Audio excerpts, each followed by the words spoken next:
Hey, I'm glad to see you again. Welcome back to another episode of the Internet Mexican Show. So recently on TikTok, I actually received a comment I thought was really interesting. And the comment was, America was great until Mexicans came here. I find it funny that to this day, there are people who believe that Mexicans are foreigners on these lands. The truth is, though, Mexicans have been here since the beginning. And despite this, Mexicans have faced several attempts of removal by the United States government. The topic for today's video is the Mexican Repatriation that occurred between 1929 and 1936. This event resulted in about 2 million Mexicans being deported from the United States back to Mexico, with around 60% of these people being natural-born American citizens. That's right, the United States deported its own citizens because they were of Mexican descent. So in the last video where we talked about La Matanza, we mentioned the Treaty of Guadalupe Hidalgo. This treaty was signed at the end of the War of American Intervention, also known as the Mexican-American War. And amongst its many conditions, it granted Mexicans who remained in annexed territories American citizenship. It was also supposed to grant them full civil rights and protect their land rights. And as a result of that treaty, around 80,000 to 100,000 Mexicans were granted U.S. citizenship. However, simply being granted citizenship by the Treaty of Guadalupe Hidalgo didn't do much as far as fair treatment of Mexicans that remained in annexed territories. Specifically, since there's always been an active attempt to paint Mexicans as foreigners. Not just foreigners, but foreigners on the lands of their forefathers, our forefathers. And unfortunately, for the most part, it appears that those who would paint us as aliens on these lands have in some way succeeded. Let's get started. Now, Mexican immigration into the United States was not significant until the creation of a railroad network between Mexico and the American Southwest. And as the demand for labor in this country would increase, specifically in the agricultural industry, it actually made it easier for Mexicans to migrate into the United States. And as we mentioned in the Matanza video, Mexican immigration into the United States heavily increased between 1910 and 1920. And this was due to people trying to escape the violence during the Mexican Revolution.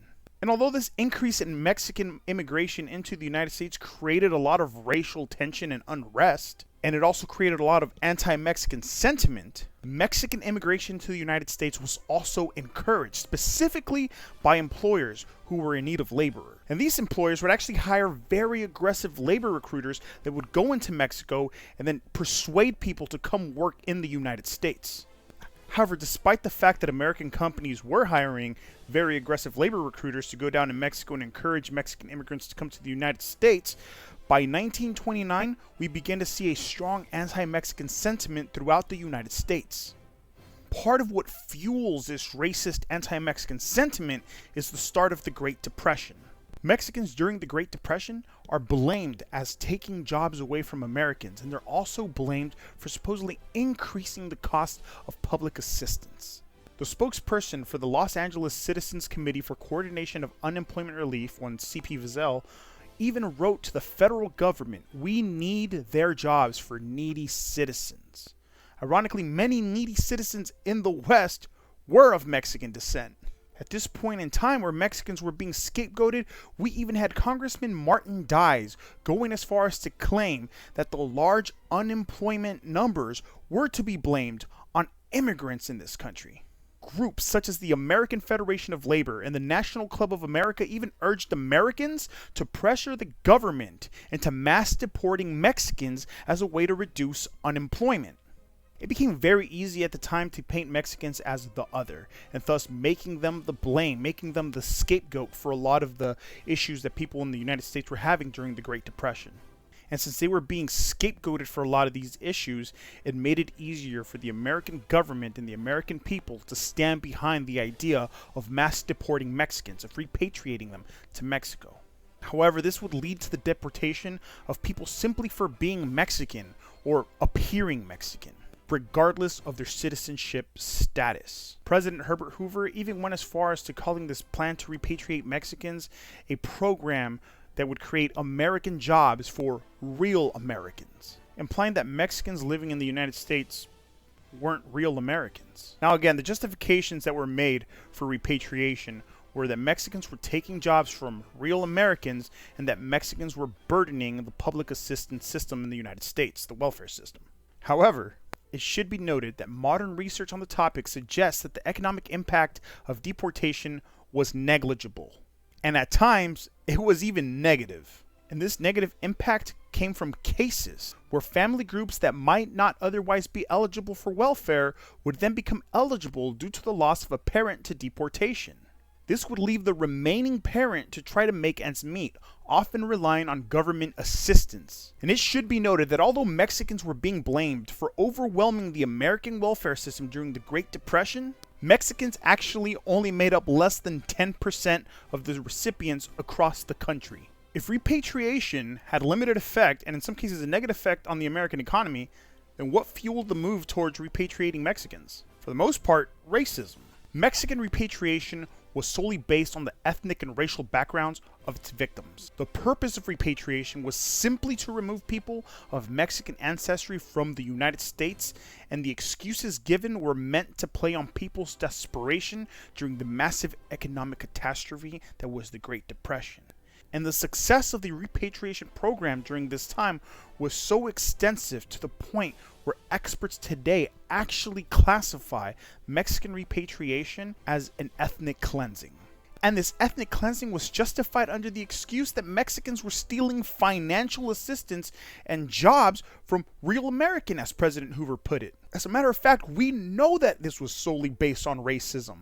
Because in places like Los Angeles County, where the city council addressed the deportations being undertaken in the city, through memos with the Board of Supervisors simply replied by saying, this isn't about constitutional validity, it's about their skin.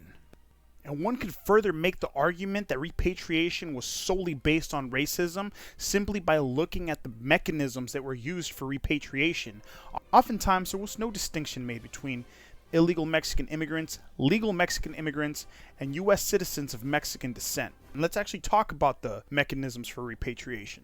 The mechanisms for repatriation revolved around creating a climate of fear for Mexicans. The formula used for Mexican repatriation was lure, persuade, coerce. Initially, the implementation of repatriation was undertaken by creating an environment where Mexicans felt they could no longer live in the United States. This was an attempt to try to force Mexican immigrants to voluntarily repatriate back to Mexico. When the stock market crashed in 1929, Mexicans were usually the first to be laid off. Some states and local governments began to pass laws which required that all public employees be American citizens. Employers also faced fines should they hire immigrants. And although these fines weren't often enforced, it gave employers an excuse that they could give Mexicans applying for employment as to why they could not be hired. Often companies like Ford, U.S. Steel, and Southern Pacific Railroad colluded with local governments and laid off a majority of their Mexican workforce. The now unemployed Mexicans would then be offered reduced rate train tickets or other assistance with the goal of trying to get them to return to Mexico. Mexicans who managed to stick it out and resist early attempts at repatriation, or these early attempts at voluntary repatriation, often faced verbal harassment or physical assault. In 1932 in Detroit, a Mexican national complained that he was even forced by local police to a train station. They had hoped to physically force him to leave the country, despite the fact that he had already proved his legal residency a year prior. In fact, Mexican consulates across the United States reported complaints of verbal harassment as well as physical assault against Mexicans who resisted repatriation.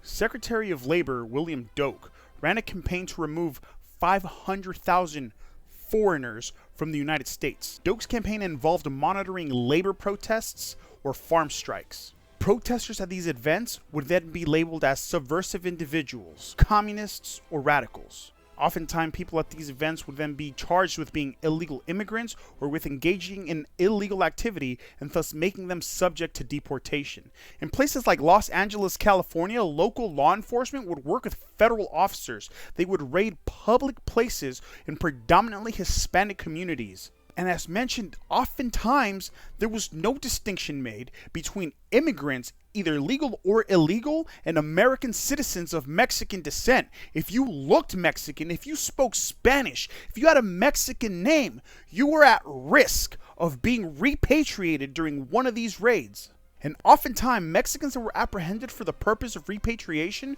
were not informed of their rights. Oftentimes, immigration inspectors played the role of accuser, judge, and jury for the individuals that were being repatriated.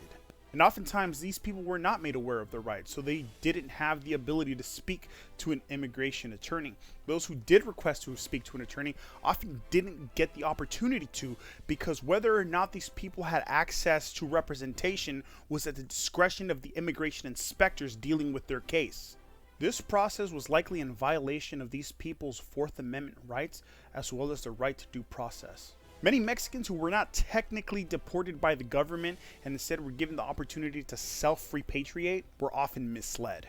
Their self-deportation meant that oftentimes they would be allowed to re-enter the United States at a later time. But in order to prevent that, they were misled into receiving a stamp on their green card, which showed that they had been county charities. This ensured that they would be denied readmission into the United States if they ever tried to come back at a later time, since they would be considered a public charge. The goal here was to remove as many Mexicans as possible and ensure they could not return. It is estimated that between 1929 and 1936, 2 million Mexicans were repatriated. 60% of those people were natural-born American citizens.